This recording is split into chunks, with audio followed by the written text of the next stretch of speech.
Kalau sudah disepakati ditunda ya sudahlah. Jangan bawa-bawa yang di luar.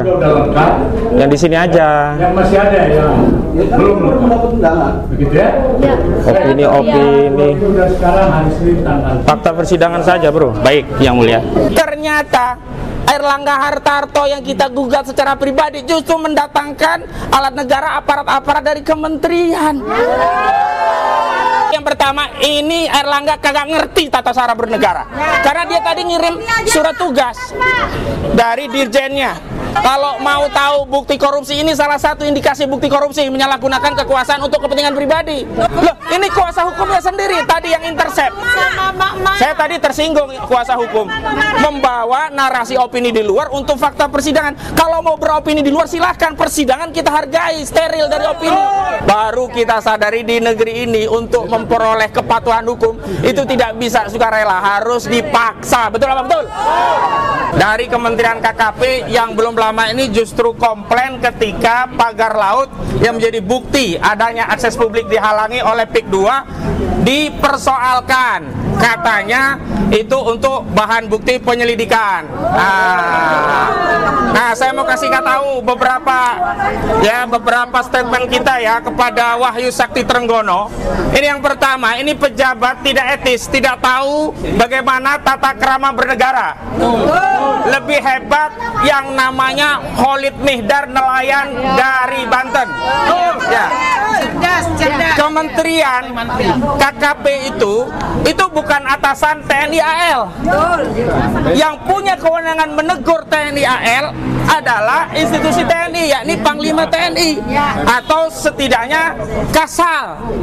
Dan yang lebih parah, TNI AL saat mencabut ya pagar laut itu sudah jelas atas instruksi langsung dari saudara presiden kita, Presiden Prabowo Subianto. Lah kok bisa menteri komplain perintah dari presiden? Pecat. Jadi menurut kami ini menteri nggak tahu etika, nggak tahu hukum, pecat saja. Yang kedua, mau bambu itu hilang semua, itu buktinya banyak. Kami bisa jadi saksi, itu juga bukti. Video juga bisa jadi bukti. Banyak sekali bukti-bukti. Justru KKP selama ini ngapain aja? Ya. Kami sampai datang ke KKP mau kompres saja sempat mau diusir. Kami masa mengirim surat permohonan audiensi ke Kementerian KKP, kok nggak boleh kompres di Kementerian KKP? Emangnya kita mancing? Kalau kita mancing, kompresnya mungkin di Ancol boleh lah begitu. Nah, yang ketiga, justru kami khawatir ini adalah tindakan yang menghalangi ya perlindungan negara terhadap kedaulatan laut kita oleh Kementerian KKP berdalih melakukan penyelidikan. Nah, ini yang harus kita dalami. KKP itu memberikan statement itu, Wahyu Sakti Trenggono itu atas otoritas presiden atau otoritas yang lain? Atas perintah Prabowo atau perintah Jokowi? Atas perintah Prabowo atau perintah Aguan? Atas perintah Prabowo atau atas perintah Antoni Salim? Dan ini semakin mengkonfirmasi di negara kita ada otoritas lain yang lebih ditakuti oleh menteri. Dan ini menjadi bukti ada negara dalam negara di Republik ini. Jadi itu ya untuk yang pertama. Yang kedua, kita masuk ke substansi persidangan. Kita prihatin, bersedih sekali hari ini. Kenapa? Ternyata kualitas pemimpin kita yang kita anggap mengerti bagaimana memimpin rakyat, tata kelola negara, ternyata Airlangga Hartarto yang kita gugat secara pribadi justru mendatangkan alat negara, aparat-aparat dari kementerian. Ini sama saja abuse of power. Jadi yang pertama, ini Airlangga kagak ngerti tata cara bernegara. Karena dia tadi ngirim surat tugas dari dirjennya. Jadi kalau dia ngerti, kalau pribadi ya dia sewa lawyer, berapa sih harganya sewa lawyer? Kenapa masih menggunakan alat negara untuk kepentingan pribadi saudara Airlangga Hartarto? Nah, kalau mau tahu bukti korupsi, ini salah satu indikasi bukti korupsi, menyalahgunakan kekuasaan untuk kepentingan pribadi. Karena orang-orang yang dari kementerian tadi dibayar oleh pajak siapa? Pajak kita, rakyat. Kita membayar pajak negara itu untuk kepentingan negara, bukan untuk kepentingan Airlangga Hartarto. Makanya tadi saya setuju sependapat dengan majelis hakim. Orang dari Kementerian Ekonomi tadi ditolak. Jadi hari ini dianggap Airlangga Hartarto tidak hadir sidang. Nah, itu yang ingin saya sampaikan dari persidangan. Yang selanjutnya dalam persidangan ini kita baru tahu. Ternyata harus ditekan publik dulu, kita rame dulu kemana-mana, ya. Baru aguan datang. Itu pun melalui surat kuasa, tapi secara hukum sudah dianggap datang. Tapi kan baru datang setelah kita persoalkan di ruang publik. Kita sudah persoalkan alamat dia, apa perlu dipanggil ke alamat rumahnya? Ternyata panggilan lewat Agung Sudoyo pun hari ini sampai begitu loh. Loh, ini kuasa hukumnya sendiri tadi yang intercept. Saya tadi tersinggung kuasa hukum membawa narasi opini di luar untuk fakta persidangan. Kalau mau beropini di luar silahkan, persidangan kita hargai, steril dari opini.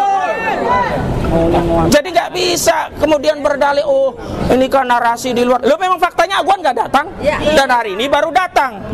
Jadi siapapun baru kita sadari di negeri ini untuk memperoleh kepatuhan hukum itu tidak bisa sukarela, harus dipaksa. Betul apa betul?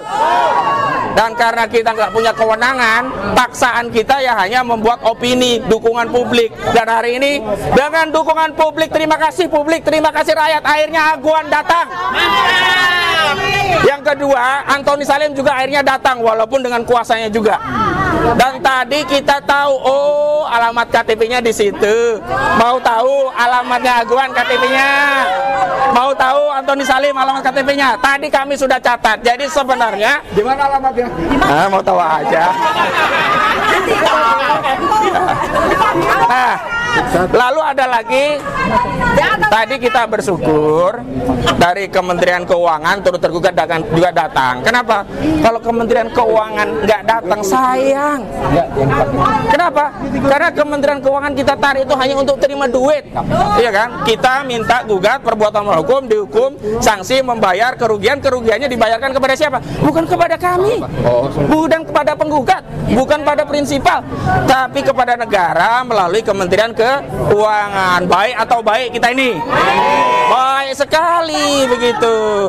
Dan saya ingin tegaskan kepada seluruh rakyat Indonesia, ini adalah gugatan seluruh rakyat. Memang di dalamnya ada FPPI ya, Forum Persatuan Purnawirawan Indonesia. Ada juga Aliansi Rakyat Menggugat atau ARM.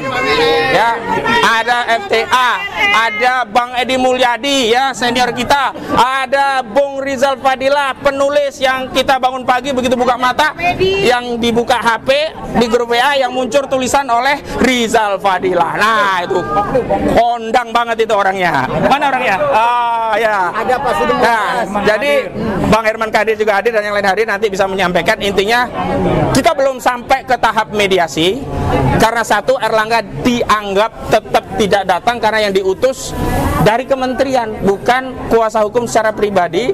Maka majelis hakim menunda. Berapa tundanya? Seminggu atau 2 minggu? 2 minggu, tanggal 3 Februari 2025. Kenapa? Karena tanggal 7 besok itu 27 itu tanggal merah begitu. Tapi gak apa-apa, kita terus ya siap terus hadir ya. Siap terus berjuang ya. Baik. Cukup dari saya, selanjutnya dari yang lainnya. Yang pertama mau siapa? Bang Azam, silakan. Ya. Bang Azam, Bang Herman, terus Bang Juju. Nanti prinsipal gantiannya ya. Oke. Ya. Jadi gini.